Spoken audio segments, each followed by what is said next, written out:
La loi sur le blanchiment des capitaux et le financement du terrorisme comporte des anomalies, c'est ce qu'a indiqué le président de la Chambre basse Jean-Tolbert Alexis. Le parlementaire a révélé qu'une commission composée de 9 députés travaille actuellement sur le document en vue d'y apporter des corrections avant son adoption par la Chambre des députés. Nous avons déjà commencé à faire des séances de travail, le bâtonnier à venir, association des banques, tout le monde qui a des problèmes, parce qu'à terme, nous remarquons vraiment son loi il y a des bagages qui vont changer la donne. Donc nous-mêmes, nous prenons le temps qu'il faut, 2 semaines, pour que tout secteur au opinion apporte les amendements qu'il faut et pour que nous-mêmes, nous soyons capables de retourner justement en assemblée avec cette loi pour que nous soyons capables de voter là. Il y a des côtés de l'île la donne qui dit que si un client vient partager des bagages avec un avocat, il y a les avocats qui viennent complices de blanchiment de capitaux. Donc, je pense que oui, effectivement, là, elle est beaucoup trop loin dans le cadre fonctionnement, notaire, avocat. Mais moi, en ma qualité, justement, de président de la Chambre basse, je vois l'intérêt public. Il y a une chose qui motive nous, qui fait que la loi, ça n'a pas besoin de voter, parce que vous fait nous comprendre dans la sanction. Mais au fait, nous avons un problème. Et je suis vraiment content que je renvoie cette loi à une commission spéciale qui a travaillé sur lui pour 2 semaines pour pouvoir produire tous les amendements nécessaires et nous-mêmes, nous avons tenu compte de eux. Et là, vous voyez que le texte a validé. Donc, il y a travaillé sur lui, association notaire, APB, tout le monde travaille météo d'accord. Il y a un texte au table. On va faire le débat en assemblée et puis on a voté ce qu'il y a lieu de voter. C'est le 15 juin. 15 juin. Donc, ça veut dire que oui, nous sommes en avril. Donc, je pense qu'il y a encore un temps nécessaire pour pouvoir faire ce travail. Environ une vingtaine d'individus, dont 6 violeurs pris en flagrant délit, ont été appréhendés par la police au cours du week-end dernier. C'est ce qu'a fait savoir le commissaire du gouvernement de Port-au-Prince, maître Luc Mandelil, qui réitère sa détermination à lutter contre le crime sous toutes ses formes. Ces opérations, conduites par la PNH et le parquet de Port-au-Prince, ont été menées dans plusieurs communes, notamment à Carrefour, Delmas et Pétionville. Tu t'imagines que une petite fille ou à protéger, ou à voir l'école, ou à prendre soin de lui, et pour un matin, et on malfoi, on bandit, déshonorer petit ou violer lui, et ça c'est des bails extrêmement graves. Si on regarde là, des bouteilles trempées, pile capote, bagaille pour boire, pour déranger et petit monde.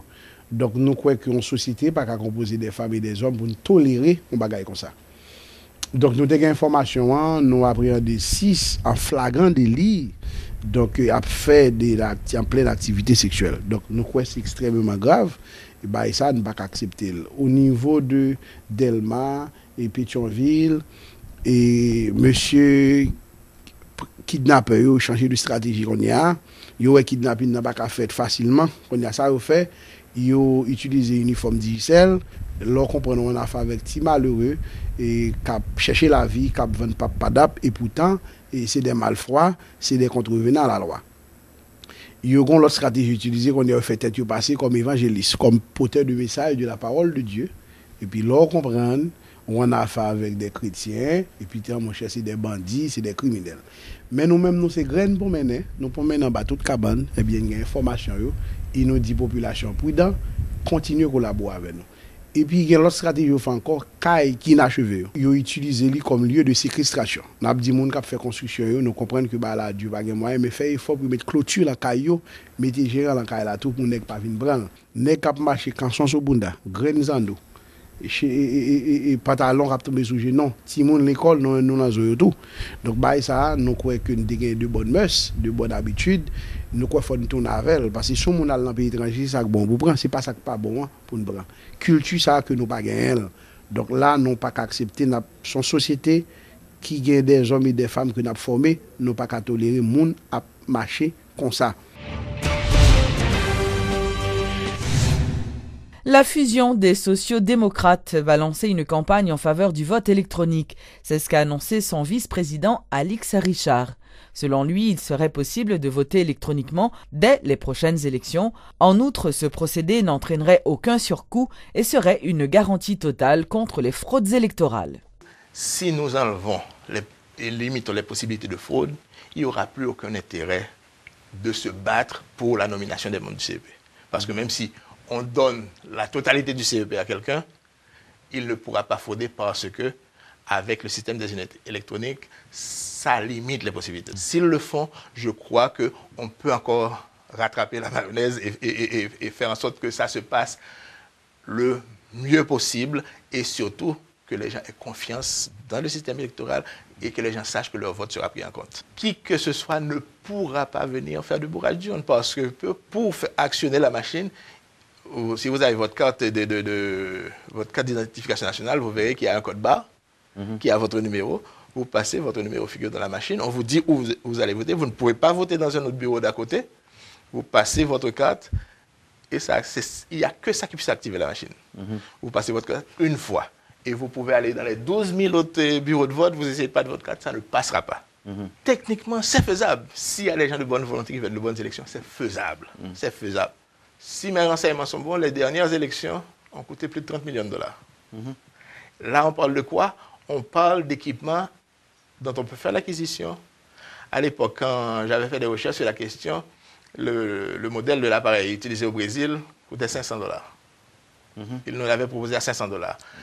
12 000 bureaux, ça fait 6 millions. Ça faisait 6 millions de dollars. Si je demande avec la reconnaissance biométrique d'empreintes digitales, ça peut faire un peu plus cher. Disons oui, mais 1000 dollars. Je vois là, je dis 1000 dollars. 1000 dollars, ça fait 12 millions de dollars. 12 millions de dollars comparé à 30 millions que les élections ont coûté. Mais Dieu qu'on n'a pas les moyens aujourd'hui. J'ai déjà entendu certains pays faire l'annonce de leur contribution. Il y en a qui a annoncé 15, l'autre a annoncé 5 millions d'euros, qui sont prêts à le donner pour ça. Des équipements qui vont servir pendant 20 ans. Sinon plus.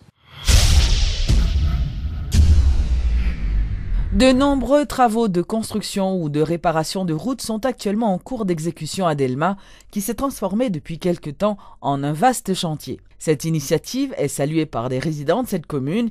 Ils déplorent toutefois le fait que cela occasionne des problèmes de circulation et demandent aux concernés de prendre des dispositions afin de faciliter le déplacement des véhicules sur les artères en travaux. Entamés il y a plusieurs mois, les travaux de construction d'environ 10 km de route et la reconstitution du réseau de drainage au niveau de la commune de Delma attirent l'attention.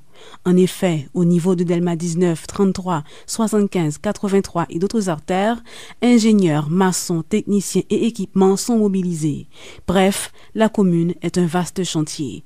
Ces travaux qui résultent de la volonté conjointe des autorités municipales et des autorités centrales se veulent aussi une occasion pour le ministère des Travaux publics, Transports et Communications de tester la mise en œuvre de mécanismes publics-privés pour reconstruire le pays, explique l'ingénieur Joasséus Nader, assistant directeur au ministère. C'est bien sûr bientôt Port-au-Prince pour aller en chantier totalement.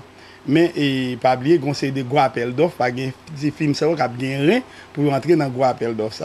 Mais le ministère là, pour entrer en logique tout pour gros films qui sous-traiter avec ensemble des petits films en Haïti pour que les Haïtiens puissent bénéficier de la reconstruction du pays. C'est dans le cadre de ça, ministère. Mais pour faire, il faut commencer le travail pour nous voir qui ça va comme résultat. C'est dans la dynamique ça, le ministère a développé et logique ça. Et puis, ouais, on paquet de côté dans le pays et dans Port-au-Prince, notamment en chantier. Les travaux de construction des tronçons de route de Delma 83 menant à Puy-Blain et à Frères représentent l'un des plus importants challenges. Et c'est avec satisfaction que l'ingénieur Nader nous fait l'état de leur avancement. 8 à 10 km de route qui gagnent dans Delma minimum pour nous réhabiliter. Sans compter ça, pas de fait du tout dans ce pays. Et reconstituer également et réseau de drainage dans la zone. La satisfaction prime aussi chez les citoyens de Delma. Ces derniers expriment toutefois des préoccupations quant aux méthodes des compagnies exécutant de ces travaux. Et nous avons un seul problème. Nous ne pouvons pas accepter pour la route là, ça ne va pas caser pour nous. Et pour nous là, trop longtemps. Mais si vous commencez par le bon. Là, nous, Delma 75, qui mène vers Puy-Blain, Fragnoville. Avec des gens qui sont dans la route, il faut que tu tout lever une fois. Avec des fois qui te fait trop de temps, se lever au plus rapide que ça. Mieux. Signalons que les infrastructures routières réalisées doivent être capables de durer 30 à 40 ans. Le chantier s'achèvera au mois de mai. Les résidents du centre-ville, particulièrement ceux qui sont concernés par l'expropriation, se disent inquiets de la façon dont se déroule le processus. Ces plaignants soulignent les difficultés à trouver un autre espace dans la capitale. C'est le décret présidentiel du 1er juin 2012 qui a déclaré d'utilité publique 30 hectares de terre au centre-ville pour construire la première cité administrative de Port-au-Prince, abritant 40 bâtiments publics. De la rue Pavée au carrefour Oswald-Durand, en passant par la rue Champ-de-Mars, l'hôtel de la Patrie et l'avenue Harry Truman, les autorités passeront sous peu à la phase de démolition. Un appel a été signifié aux propriétaires de soumettre leurs titres aux études. Gordini Jean-Philippe est l'avocat d'une famille qui a déjà franchi cette étape et attend la réponse des autorités pour une indemnisation qui tarde à venir. Entre-temps, l'homme de loi se questionne sur les finalités de cette décision. La DGI avait déjà envoyé des gens pour mesurer le terrain, qui sont entrés même dans la cour. Ils ont numéroté, ils ont pris des notes. Okay, mais pour nous, tous les 15 jours, je vais à la DGI pour essayer de voir qu'est-ce qui va se faire. Un autre secteur économique qui sera sévèrement touché par cette décision, c'est le commerce. Le centre-ville étant une zone de grandes activités commerciales, les détenteurs d'entreprises s'interrogent déjà sur leur avenir s'ils doivent quitter cet espace. L'État lui-même, il va déménager nous comme ça, c'est commerce ça fait. Il faut l'arranger de façon, nous-mêmes, pour nous capables de nous côté pour nous localiser. Nous. Centre-ville là, c'est lié commercial. C'est celle zone ça qui a un petit courant là-dedans. C'est celle zone ça qui a un petit bois là-dedans. Pour les propriétaires dont les papiers sont valables, un fonds est déjà disponible à la BRH pour les indemniser. Cependant, les locataires, eux, sont aux abois. Vont-ils recevoir un peu d'argent du propriétaire? Rien n'est certain.